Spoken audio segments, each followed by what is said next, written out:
Morning. Here we are, yet again.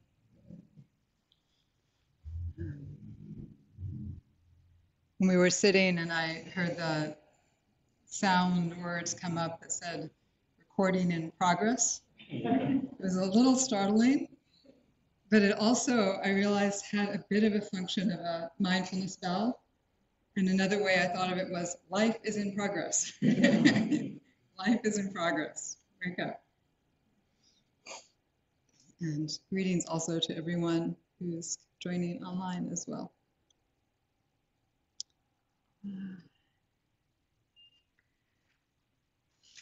So a couple of things I've been thinking about and want to share.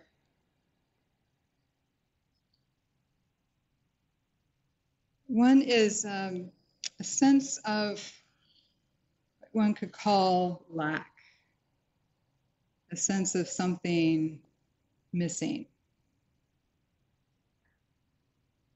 The sense that there's some hole to be filled, and we're not quite okay until it's filled, or something to get, or some recognition to be received. And once we get that thing, whatever that thing is, then everything's going to be okay. Does this ring any bells for anybody? I also say, for people who start to learn to meditate and their mind's going lots of different places, or they have these experiences, I say, don't take this personally. It just means you have a human brain and a human body, and this is what we do. The sense of something missing. And if we just get that, it finally will all be okay.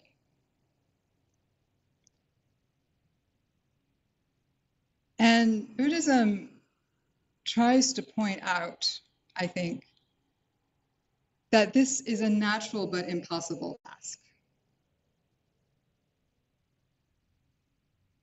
The idea desires are, in fact, endless. And we're trying to make something solid and unchanging that by its nature is neither one and never can be so, despite our heroic efforts.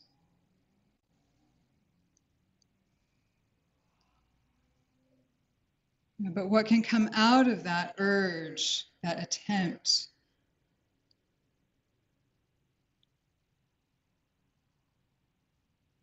sometimes there's self-protection, and sometimes there's self-aggrandizement. And David Loy is an author of a number of books, but the one I'm rereading now is called Eco-Dharma.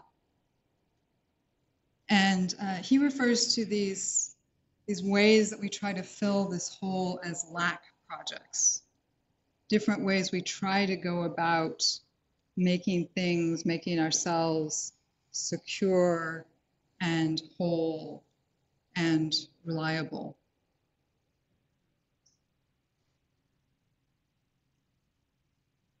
And if we take this lens to look at the state of the world right now, there's some pretty big implications of this. So just on a very basic level, consumerism. This sense of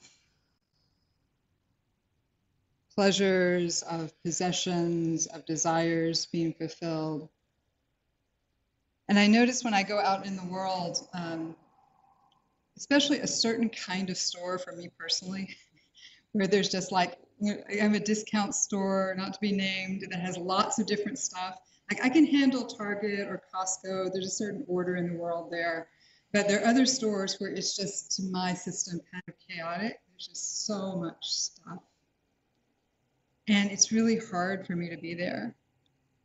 But I realize too, when I'm there, or also sometimes on the highway, this sense that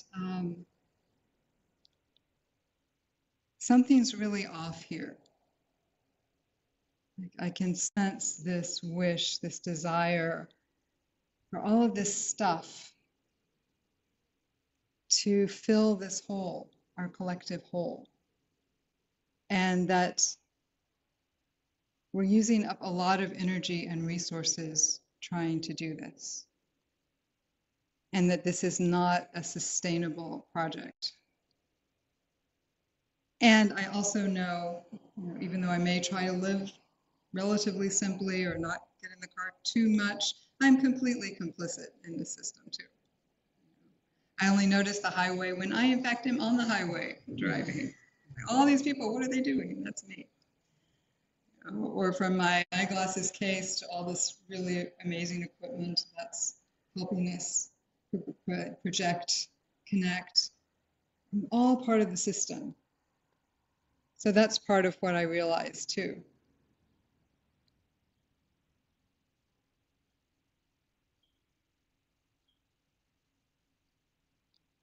And if this is the ideal, this sense of stuff to fill this hole,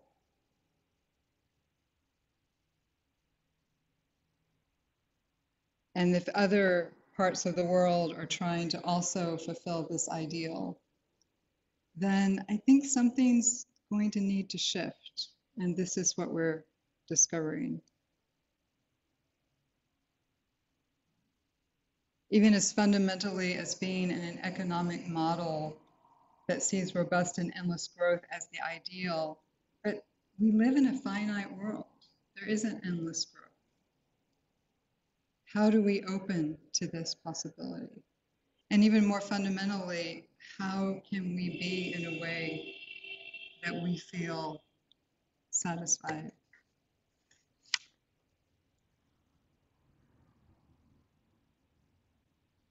And on the other side, looking at leaders who are having such a destructive impact, Trump, Putin, others, wanting to fill some need for control, for power, for prestige, to cover up this deeper sense of lack.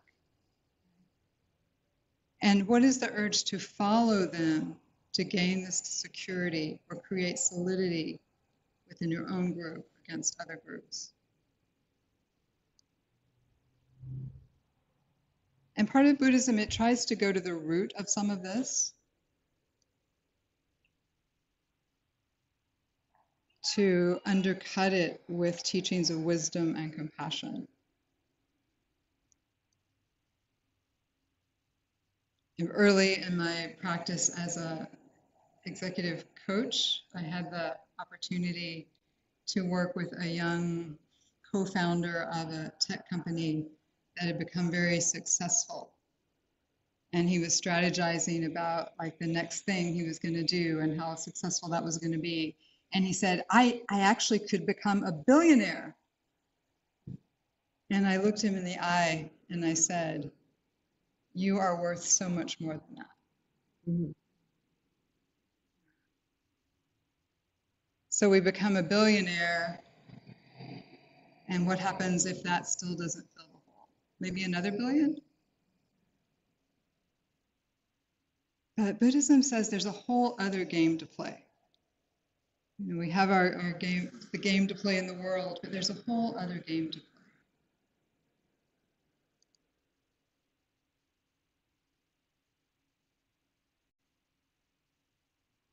So the wisdom in Buddhism basically sees through this project of lack. It sees through and knows that we are not separate, solid beings.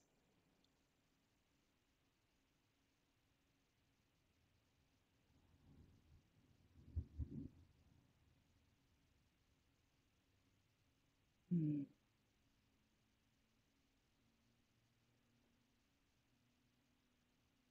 I'm going to just let that's a simple sentence, but I'm going to offer it to land.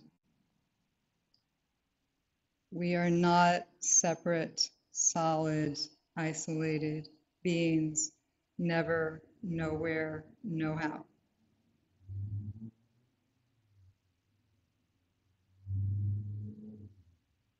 And if there's an inner knowing of that, let that speak to the part of you and me that says, I'm scared, I'm separate, I'm alone.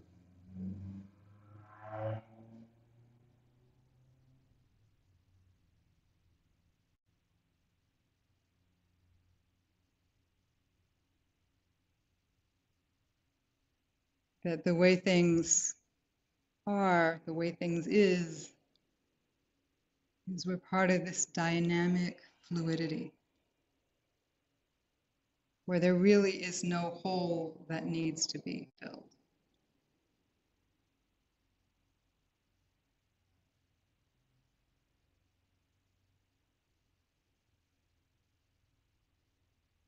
So how do we work with this natural tendency to feel lack, to want to fill that?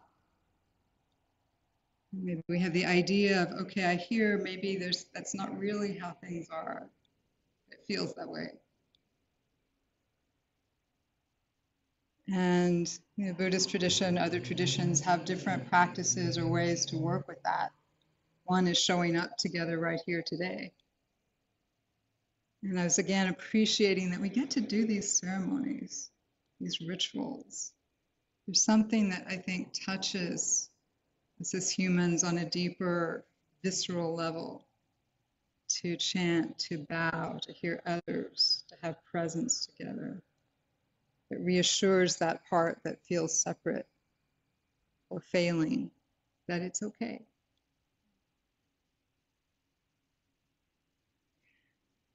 But another practice that came to mind is that of giving, generosity.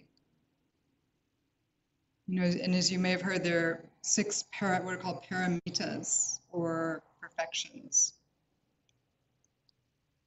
And the very first one is dana, or giving. Again, so this is for a bodhisattva way of life, to live for benefit, to live for awakening for others and self. So the first is dana, giving. And then just for it to be explored later, there's sila, which is moral conduct, kshanti, patience, virya, energetic effort, dhyana, concentration and mental clarity, and finally prajna, wisdom. But it starts with giving, starts with generosity. And I think partially what happens is dana moves us away from this sense of lack, of isolation, to a sense of abundance, of connection, of receptivity.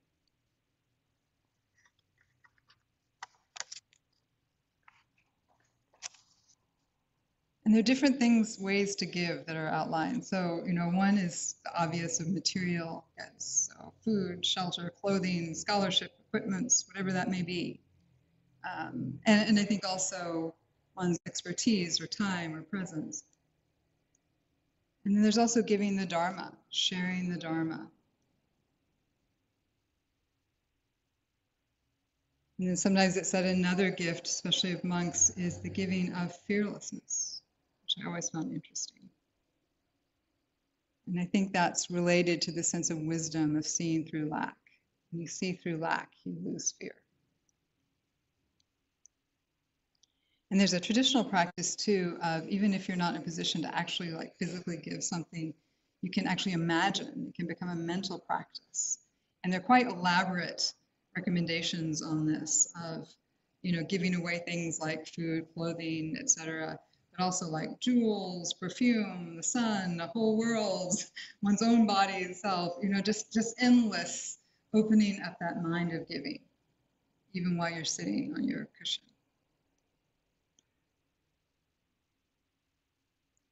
And giving also needs to be tempered by wisdom. You might think of a time when someone wanted to give something, but it was the wrong thing or the wrong time. And maybe it caused more harm than good. So there's a wisdom. What's right? What are the appropriate circumstances? What's being offered? Or you may be someone or know someone who tends to overgive as a way of getting love and approval. That's also giving as a way to fill a lack. So it's complex.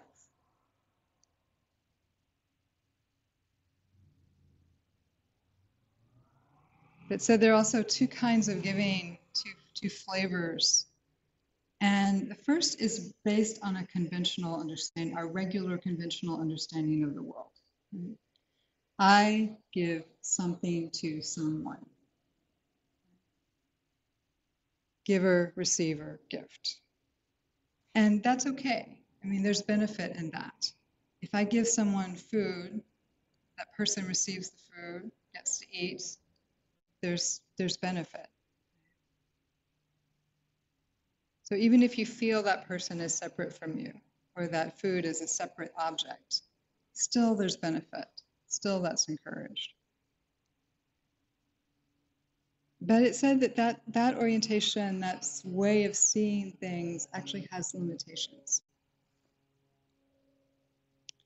And that this is where the perfection of giving comes in. So the paramita is, again, the sense of perfection, and that's a strange word. But, you know, part of the meal chant that I chanted for a long time says it talks about emptiness, remembering the emptiness of the three wheels, giver, receiver, and gift. The emptiness, the non-separation, the non-solidity of the three wheels, giver, receiver, and gift. And if you think about it, it's possible to have any one of those without the other two, right? No giver, no receiver or gift. No gift, no etc. You need all three. So it's really talking about a relationship.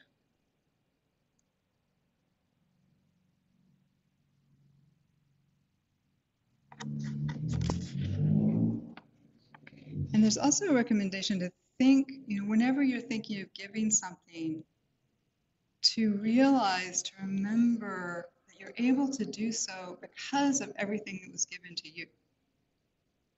So we're never a separate being just giving. We're passing on so much generosity. Just whoever raised you, your family, your culture, your care, your education, the whole ecosystem on the earth of material things, circumstances that led to this abundance. It's really passing through us. We may have the thought, but it's not like I individually, separately give anything. It's a process flowing through. And that also protects us from this a pride of giving, or again, giving turning into one more attempt to fill that sense of lack.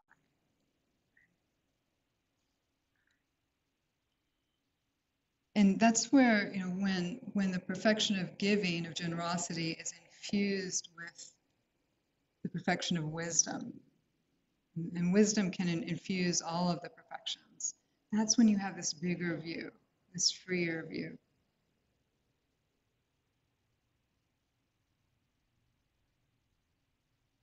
So you might think right now, just think of someone or some moment when you witnessed what felt like a profound, it could be a small thing, could be a big thing, but something that touched you, a moment of someone giving something that touched you. Just think in your own mind.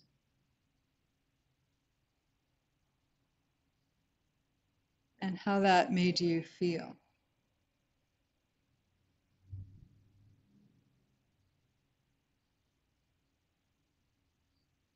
And if that inspired you in any way.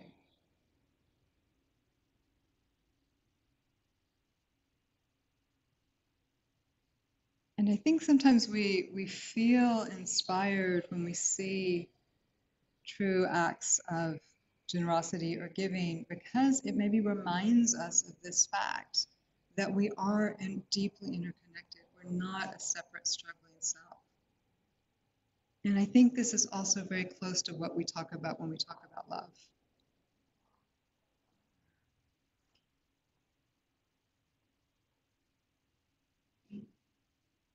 And so this also extends to practice. You know, so in the Buddhist teaching worldview, there's this teaching of karma. You know, that good action done with good intention leads to good results. Just in the opposite for negative or unskillful action. But still, if you're doing good things so that you will get the benefit, that's okay, but it's limited. And there's a danger, even with Dharma and even in practice, that it becomes like self-oriented or self-centered. In a way of like shoring up this sense of self instead of finding true freedom. We've heard the word like spiritual materialism, that can get in there too. And there's a famous story about this that Bodhidharma, you may have heard Bodhidharma, a semi-legendary monk in the 5th or 6th century who was said to have brought Buddhism from India to China, that he had encounters with Emperor Wu of Liang, who was a Buddhist supporter. And in one of the encounters, the emperor asked him how much merit all of his donations to the building of temples, printing of scriptures, supporting the Sangha, how much merit in all this? And Bodhidharma replied, no merit. No merit. And Bodhidharma is also said to be an embodiment of Avalokiteshvara, compassion. So it's like compassion taking out the sword of wisdom and just cutting right through that assumption. No merit.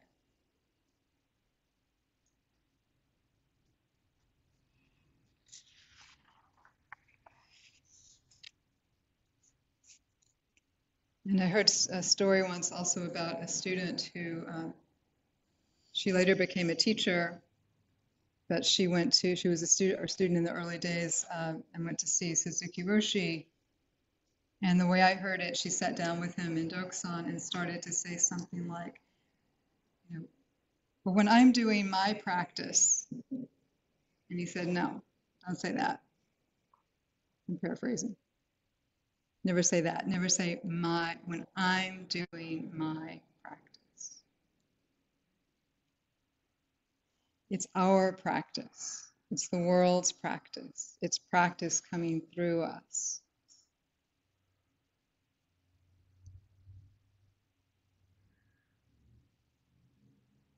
And if you start to look at all of these layers of the practice that we're doing, there's so many reminders just to let it go. It's be totally there. That's the energy, the virya, show up. But you also have to let it go. So in the echoes we do after service, and that's it took me a while to figure this out. It's EKO, not ECHO, echo, but echo. That when we're giving, we're dedicating the so-called merit, the benefit of anything we're doing. We're not just saying, oh, this is for our practice, this is so we'll get better, we hope we do, but it's really like, no, I'm offering this, I'm giving it all away. We're giving it all away, over and over and over. This endless fount of offering.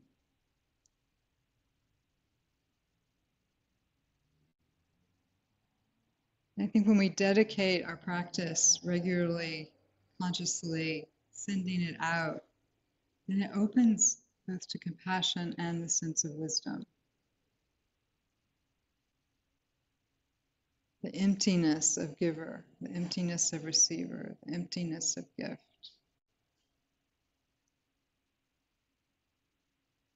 So we're moving away from this project of lack, trying to fill something up, and maybe opening to this realm of, can I say this? Listen, see if it'll go in.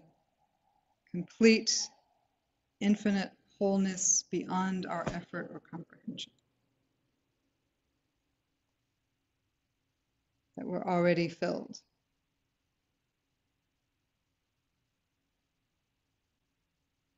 And we show up, and we sit, and we bow. And we give it away, and we do it again, part of this endless flow.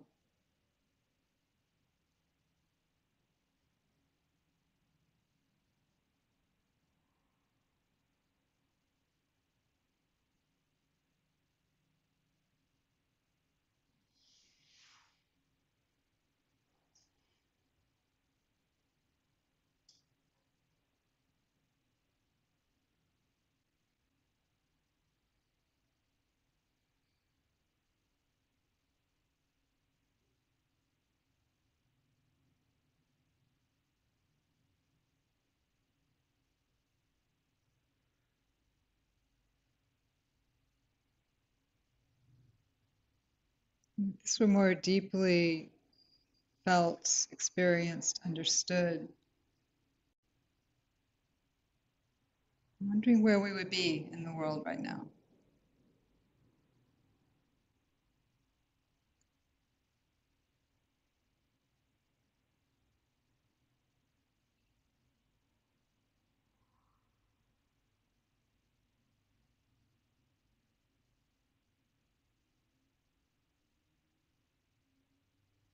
It said, early Buddhism, they were talking about to taste the practice, to taste the truth. It's like drinking a cool glass of water, tasting for yourself.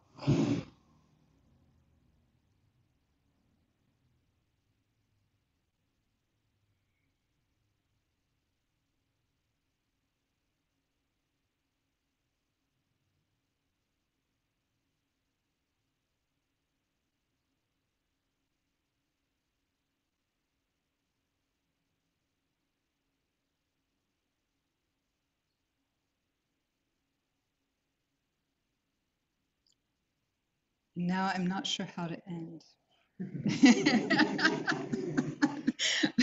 had written a nice complete sentence with a nice period and a nice oomph. And somehow it's like not seeming alive. And I'd rather be alive. Because it is recording in progress, life in progress. It's kind of a miracle that we're here doing this together. Really, really. It's so precious. And it said, Dogen talks also about when you practice, like all those who live with you and speak with you will basically like pick this up. They may never actually ask you about Dharma or your practice, but how you are in the world, how this affects us. A sense of realizing we're already complete, we're already deeply connected, we're already love. People pick that up just by your way of being. It's very powerful. And so with that, may whatever words spoken here today or ahas or insights or inspirations, truly it will filter out, expand out in ways that we never ever will see. Ripple effect upon ripple effect. Freely offered, freely received. Thank you so much for the chance to be here together.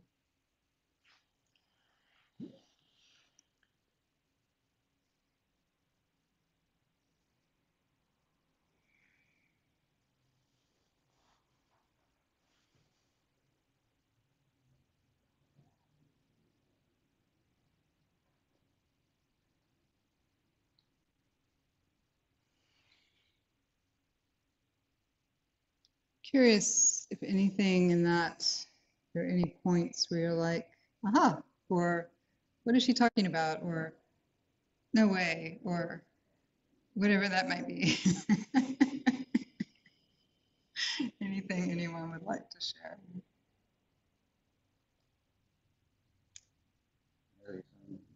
Yeah.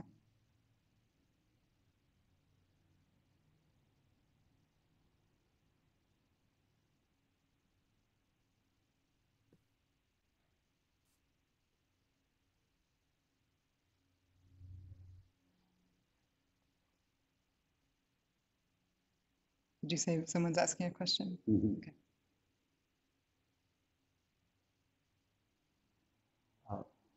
Go ahead and ask Mary to speak. Mary, are you there? And do you have a question? I invite you to speak if you can. Yes. Can you hear me? Hi. Yes, I can. Beautifully. Thank you. It seems to me that when you say, it seems to me that practice is being deeply with oneself.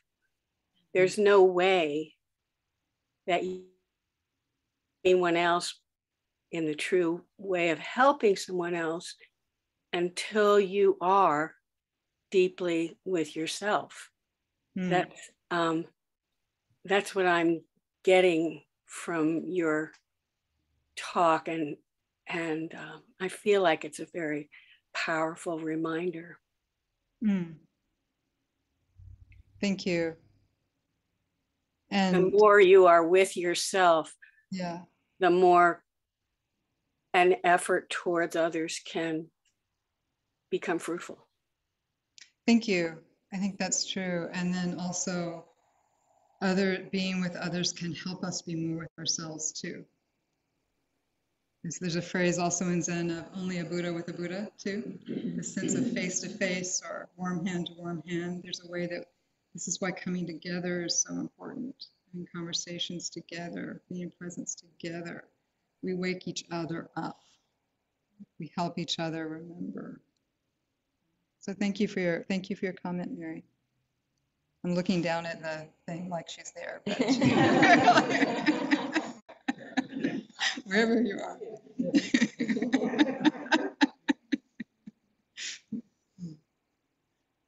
Yes. For me, I sense that your talk has reminded me that of the yearning that I have inside of myself to be that way, to be the person that actually makes an improvement in what's around. To be a giving person. Thank you for reminding me. Thank you.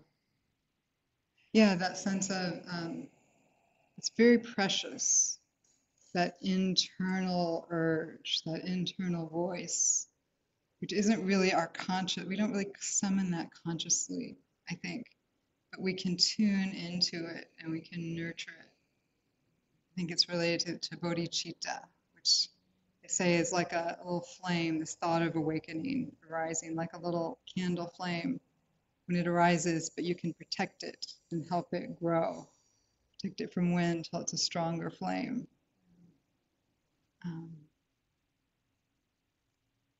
Yeah, and also I think it's important as we think of like what is beneficial for others or improving or sense that have a certain humility too. We may not know what's really most beneficial, what people need, and to continue to listen to that. Thank you. David. Thank you, Mike. When you talked about as soon as, I was reminded we moved to Grayton 45 years ago up the hill, and we had a neighbor. The family was very unhealthy. The father was a practicing alcoholic. There was a lot of abuse, and they had a lot of old, funky cars that were in disrepair behind their home.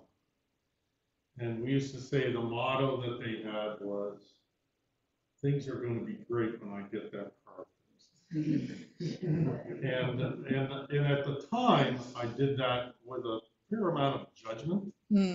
I was much better than that, of course. And I think through practice over the years, I've come to have a lot more compassion and to be able to see that tendency in me. It may not be around old wrecked up cars, but there's plenty of stuff to go around, you know. Yeah. And so I really am grateful for practice to have and given me that insight that, and thank you for pointing it out that I still have that. One solution I was pondering that seems to work sometimes in my life is that instead of worrying about getting new stuff and all that, is to really just maintaining, keeping in good repair what I do have. Yeah. And also eliminating a bunch of that crap that I bought that I don't need anymore. I haven't used in probably 10 or 15, 20 years. You know? And that's the danger of living in the same place. Yeah. For 45 years. Yeah. Anyway, thank you for your talk. Thank you. You're welcome. I think there is something honorable and very much in the Zen tradition too about caring for things, maintaining things, helping them have a long, happy, useful life. Thank you. Holly. Yeah.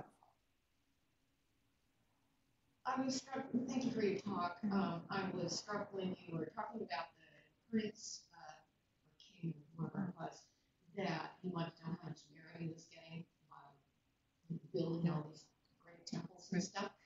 And it made me think of, we watch like the NewsHour when it's on, and at the beginning they always say, well, it's like Norman, Flora Corfine, and Barbara Hope Zuckerberg, and all these people that are making this possible. And then I thought, all these other buildings like the Green Center, they've got their name on it and everything. What do you think about that as far as why are they doing that? What are they trying to get there that way, or what's your opinion of constantly putting their name out? Because I can't. I'm not going to be able to do that. I don't know if you were like you, but other than that. Yeah. Well, it is an interesting thing how to practice in the world. Maybe it's similar to the car story. Like on one hand, there's concern like, oh well, are they doing it for pure motives or is this da da da da? One can get caught up in that question. But maybe another way to go is simply being grateful that that resource has been given, and that sense of gratitude for whatever causes and conditions came. And then that takes us away from this sort of back and forth. I think keeps it bigger versus smaller. Yeah. I just sort of feel bad that their names are now stuck in my brain. That kind of thing. Useless stuff that's taking it. Yeah, and one thing I just want to say too about this orientation we've been exploring, it's not so much like, okay, should or but the idea is it's actually a lot freer and more playful and more connecting than trying to keep everything somehow in a box to be filled. So this is, just like with anything in practice or teachings, it's really not just for one person to say it so, or you should do this, but it's to listen to, and then to try it out, to notice for yourself, like, oh, when am I thinking of it this way, or when am I thinking of it that way, or how does this feel different, or what's inspiring me, or like to make it a living inquiry in your own life. Yeah, Naomi.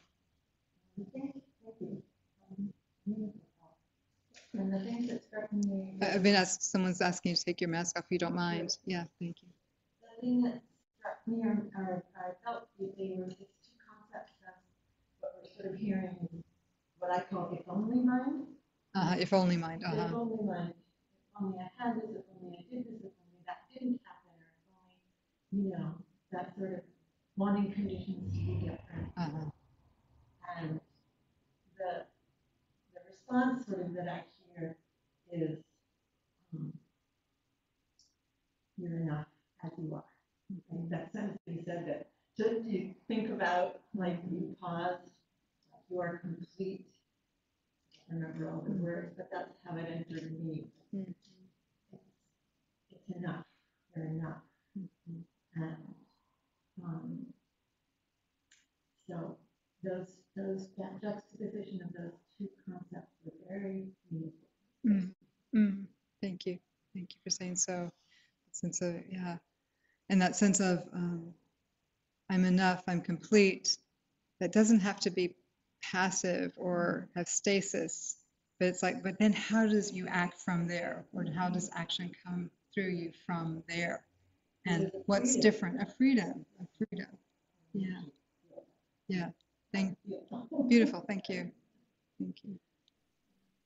Thank you. Jude. Thank you for your talk, Meg. It's nice to be back. I feel like I've been gone for years. I was thinking, it's sort of Holly's question sparked me a little bit, but thinking about, I think about Donna and generosity so much. And part of it is because I think in my life professionally, I've done a lot like fundraising and supporting organizations and supporting political campaigns. And it's a huge, huge part of my life. And I was thinking about that. I was thinking about like the Carnegie libraries. Well, Andrew Carnegie, to most of us, is no hero, these railroad barons, but yet the Carnegie libraries, this legacy of beautiful buildings all over the United States. And, you know, thinking about what you were saying, Holly, like maybe there was one moment that he was truly and completely pure in his intention, and another moment he's completely greed-ridden and driven for fame and, you know, my name. And yet this is a legacy we've inherited and we benefit from. And I think about a lot, like in our lives, there's so many of us here who give, you know, tons of money, energy. We walk precincts, we respond to phone calls, we do all of that. And how it changes. Think about my own life, like as a young person, like having very little money and always struggling, and the difficulty of reception, the difficulty of receiving a gift, like say from my mother, like getting some money, and now being in a position that I can switch that table, and or that you know, switch that role, and what it does for me to be able to give in what my mind in a bigger way. And I'm thinking of some particular situations where we've been able to really help, like one family massively. And, you know, they're so grateful. It's almost uncomfortable. And yet, I'm not going to stop doing this because of that discomfort, because it's a very liberating thing to be able to kind of let those boundaries melt a little bit, because I'm getting so much from the ability, this newfound, it's relatively new for me, this newfound ability to be in this position.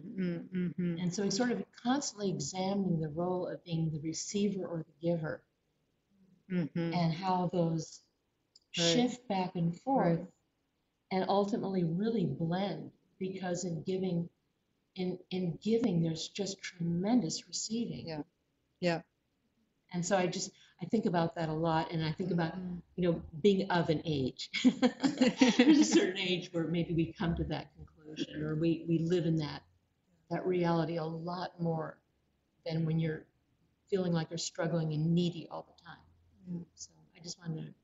Thank you. I appreciate that reflection on being the receiver, being the giver, the joy and the reception of being the giver, and all of these different things. And really melting. Yeah, and when there is fluidity, when it is a fluid relationship, and we move around in our role in it, then also perhaps that allows be cleaner or freer to give, freer to receive, knowing it's not, in a way, we're all showing up for that, but it's also not personal in some way too. Kind of gives some freedom. And this quote from Dogen just came up to me too, and it's probably another talk, but it says, to give is non-attachment. To give is non-attachment. And also that is just not to attach to anything is to give. Just not to attach to anything is to give. So if we're walking through our world without that sense of grasping and holding and me and mine, but still interrelating, that itself, just that way of being, is a gift also.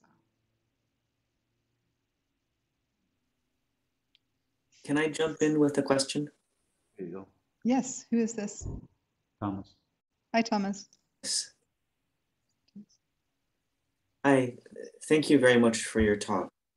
It's very timely for me. Feeling a lot of lack in my professional life. I've applied for a lot of jobs, had a lot of interviews last month, most recently on Friday, Mm, and it's a lot of rejection. mm, Uh, I'm sorry. and I know there's a lesson for me, but my concern is then I think it's good to take refuge in the Dharma, right? But not if I'm trying to soothe my ego by being like, oh, well, that stuff doesn't really matter.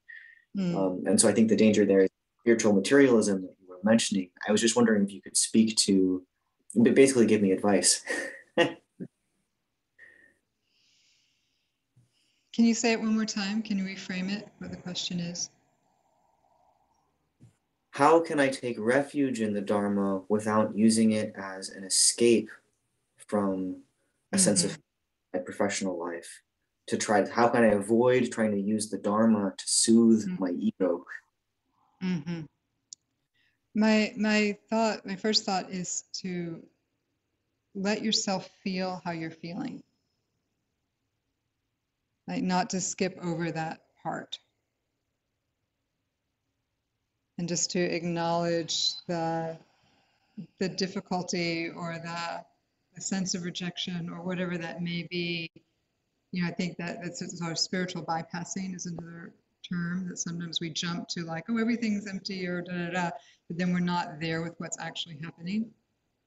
So to give yourself the time to feel whatever you're feeling around this. I'm a big fan of journaling also, just letting, free writing, just write whatever's coming out.